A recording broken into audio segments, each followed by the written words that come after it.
নমস্কাৰ বন্ধুসকল, মই হিতেশ্বৰে হিমালয়ৰ পৰা পুনৰ এটি নতুন ভিডিঅ' লৈ আপোনালোকৰ মাজত উপস্থিত হৈছোহি। বন্ধুসকল, ইণ্টাৰভিউত আহিব পৰা সম্ভাৱ্য প্ৰশ্ন উত্তৰ বিচাৰি 51টা প্ৰশ্ন আপোনালোকৰ বাবে যুগুতাই আনিছোঁ। বন্ধুসকল, আমাৰ চেনেলটো যদি আপোনালোকে এতিয়ালৈকে ছাবস্ক্ৰাইব কৰা নাই তেনেহ'লে নিশ্চিতভাৱে ছাবস্ক্ৰাইব কৰক আৰু বেল আইকনটো প্ৰেছ কৰক আৰু লগতে আমাৰ ভিডিঅ'বিলাক চাই কেনে পাই কমেণ্ট বক্সত আমাক জনাব আৰু শ্বেয়াৰ কৰিবলৈ নাপাহৰিব।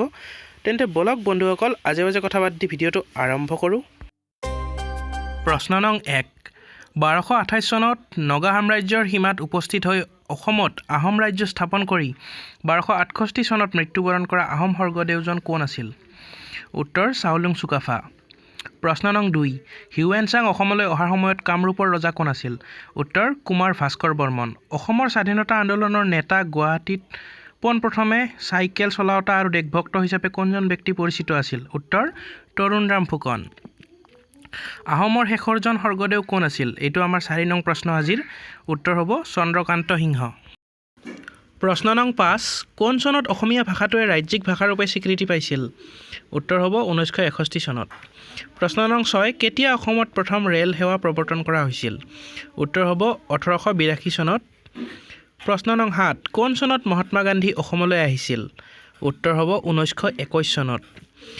প্ৰশ্ন নং 8। অসম বিধানসভাৰ প্ৰথম অধ্যক্ষ কোন আছিল?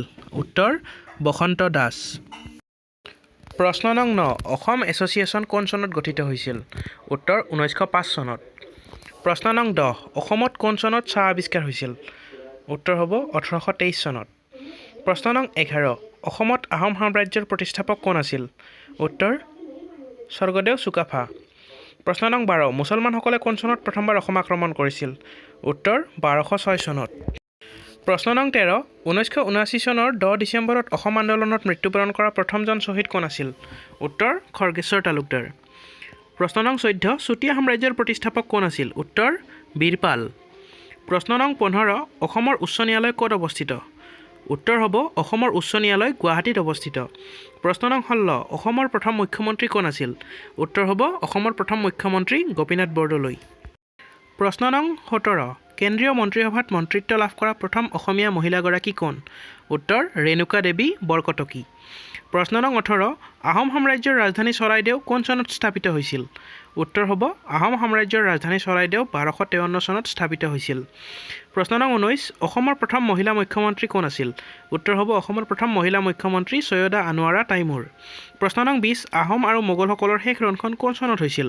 উত্তৰ হ'ব 1681 চনত। প্ৰশ্ন নং 21। অসমত প্ৰথম ধ্বংসাত্মক ভূমিকম্পটো কোন চনত হৈছিল? উত্তৰ হ'ব 1548 চনত অসমত প্ৰথম ধ্বংসাত্মক ভূমিকম্পটো হৈছিল। প্ৰশ্ন নং 22। অসহযোগ আন্দোলন অসমত কোন চনত আৰম্ভ হৈছিল? উত্তৰ হ'ব অসহযোগ আন্দোলন অসমত 1920 চনত আৰম্ভ হৈছিল। গুৱাহাটী উচ্চ ন্যায়ালয় কোন চনত স্থাপিত হৈছিল? উত্তৰ হ'ব 1948 চনত গুৱাহাটী উচ্চ ন্যায়ালয় স্থাপিত হৈছিল। কোন চনত শৰাইঘাটৰ যুদ্ধ সংঘটিত হৈছিল? উত্তৰ হ'ব 1671 চনত শৰাইঘাটৰ যুদ্ধ সংঘটিত হৈছিল। প্ৰশ্ন নং 25। অসমৰ প্ৰখ্যাত মন্দিৰ উমানন্দ কেতিয়া নিৰ্মাণ কৰা হৈছিল? উত্তৰ হ'ব 1694 চনত অসমৰ প্ৰখ্যাত মন্দিৰ উমানন্দ নিৰ্মাণ কৰা হৈছিল। প্ৰশ্ন নং 26। পৃথিৱীৰ আটাইতকৈ পুৰণি তেল শোধনাগাৰ ডিগবৈ তেল শোধনাগাৰ কেতিয়াৰ পৰা কাৰ্যক্ষম হয়? উত্তৰ হ'ব পৃথিৱীৰ আটাইতকৈ পুৰণি তেল শোধনাগাৰ ডিগবৈ 1901 চনৰ পৰা কাৰ্যক্ষম হয়। প্ৰশ্ন নং 29। অসমত ৰাষ্ট্ৰপতি শাসন প্ৰথমবাৰৰ বাবে কেতিয়াৰ পৰা বলবৎ কৰা হৈছিল? উত্তৰ হ'ব অসমত ৰাষ্ট্ৰপতি শাসন 1979 চনৰ পৰা বলবৎ কৰা হৈছিল। প্ৰশ্ন নং 30। অসম সাহিত্য সভাৰ প্ৰথম অধিৱেশন কেতিয়া অনুষ্ঠিত হৈছিল? উত্তৰ হ'ব অসম সাহিত্য সভাৰ প্ৰথম অধিৱেশন 1917 চনত অনুষ্ঠিত হৈছিল। তাৰপিছৰ প্ৰশ্নটোলৈ আহিছোঁ। অসমত কোন চনৰ পৰা ম্যাদী প্ৰথাৰ প্ৰচলন আৰম্ভ হৈছিল? উত্তৰ হ'ব অসমত 1886 চনৰ পৰা মাটিৰ ম্যাদী প্ৰথা প্ৰচলন আৰম্ভ হৈছিল। প্ৰশ্ন নং 32। জয়দৌল জয়সাগৰ পুখুৰী আৰু ৰংমহল কোনজন আহোম ৰজাই বা স্বৰ্গদেৱে নিৰ্মাণ কৰিছিল? উত্তৰ হ'ব স্বৰ্গদেউ ৰুদ্ৰসিংহদেৱে জয়দৌল জয়সাগৰ পুখুৰী আৰু ৰংমহল বা ৰংঘৰ নিৰ্মাণ কৰিছিল। প্ৰশ্ন নং 33। অসমত 600 বছৰৰো অধিক কাল ৰাজত্ব কৰা আহোমসকলৰ ৰাজধানী চহৰখনৰ নাম কি? উত্তৰ হ'ব অসমত 600 বছৰৰো অধিক কাল ৰাজত্ব কৰা আহোমসকলৰ ৰাজধানী চহৰখনৰ নাম শিৱসাগৰ। আহোমসকলৰ শেষ কীৰ্তিস্তম্ভটো গুৱাহাটীৰ ক'ত অৱস্থিত? উত্তৰ হ'ব আহোমসকলৰ শেষ কীৰ্তিস্তম্ভটো গুৱাহাটীৰ বশিষ্ঠাশ্ৰমত অৱস্থিত। 1889 চনত অসমৰ কোন ঠাই ভাৰতৰ ভিতৰত সৰ্বপ্ৰথম খাৰুৱা তেল আৱিষ্কাৰ হৈছিল? উত্তৰ হ'ব 1889 চনত অসমৰ ডিগবৈত ভাৰতৰ ভিতৰত সৰ্বপ্ৰথম খাৰুৱা তেল আৱিষ্কৃত হৈছিল। অসমৰ কোনজন স্বৰ্গদেউক ল'ৰা ৰজা বুলি কোৱা হয় বা জনা যায় উত্তৰ হ'ব ৰত্নধ্বজ সিংহ বা চুলিকফা স্বাধীনতাৰ পিছত গোপীনাথ বৰদলৈ অসমৰ মুখ্যমন্ত্ৰী হোৱাৰ সময়ত বিৰোধী পক্ষৰ নেতা কোন আছিল উত্তৰ হ'ব স্বাধীনতাৰ পিছত গোপীনাথ বৰদলৈ অসমৰ প্ৰথম মুখ্যমন্ত্ৰী হোৱাৰ সময়ত বিৰোধী পক্ষৰ নেতা আছিল গৌৰীশংকৰ ভট্টাচাৰ্য অসম মন্ত্ৰী পৰিষদৰ সদস্য পদ লাভ কৰা প্ৰথমগৰাকী মহিলা কোন আছিল উত্তৰ হ'ব শ্ৰীমতী পদ্মকুমাৰী গোহাঁই স্বাধীনতাৰ পিছত বিধানসভাৰ প্ৰথম অধ্যক্ষ কোন আছিল উত্তৰ স্বাধীনতাৰ পিছত বিধানসভাৰ প্ৰথম অধ্যক্ষ আছিল হৰেশ্বৰ গোস্বামী অসমৰ প্ৰথম ৰাজ্যপাল কোন আছিল উত্তৰ হ'ব আকবৰ হাইদৰি ৪১ নং প্ৰশ্নটিলৈ আহিছোঁ অসমৰ কুমাৰ ৰজা বুলি পৰিচিত ব্যক্তিগৰাকী কোন উত্তৰ হ'ব অসমৰ কুমাৰ ৰজা বুলি পৰিচিত ব্যক্তিগৰাকী হ'ল ভাস্কৰ বৰ্মন অসমৰ প্ৰথম ব্ৰিটিছ চিফ কমিছনাৰ কোন আছিল উত্তৰ হ'ব অসমৰ প্ৰথম British chief commissioner colonel kidding আছিল অভ্যন্তৰীণ সীমা আইন কেতিয়া কাৰ্যকৰীকৰণ কৰা হয় উত্তৰ হ'ব ১৮৭৩ চনত অভ্যন্তৰীণ সীমা আইন কাৰ্যকৰী কৰা হয়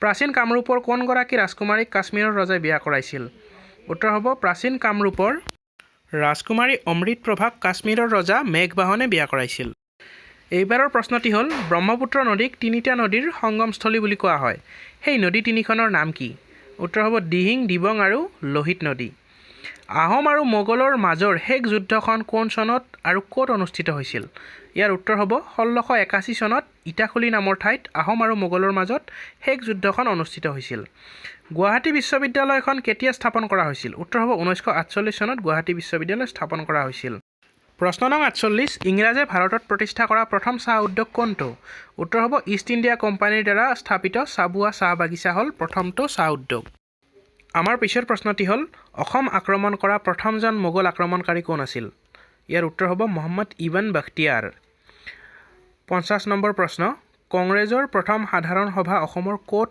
আৰু কেতিয়া অনুষ্ঠিত হৈছিল উত্তৰ হ'ব ১৯২৬ চনত গুৱাহাটীৰ পাণ্ডুত কংগ্ৰেছৰ প্ৰথম সাধাৰণ সভা অনুষ্ঠিত হৈছিল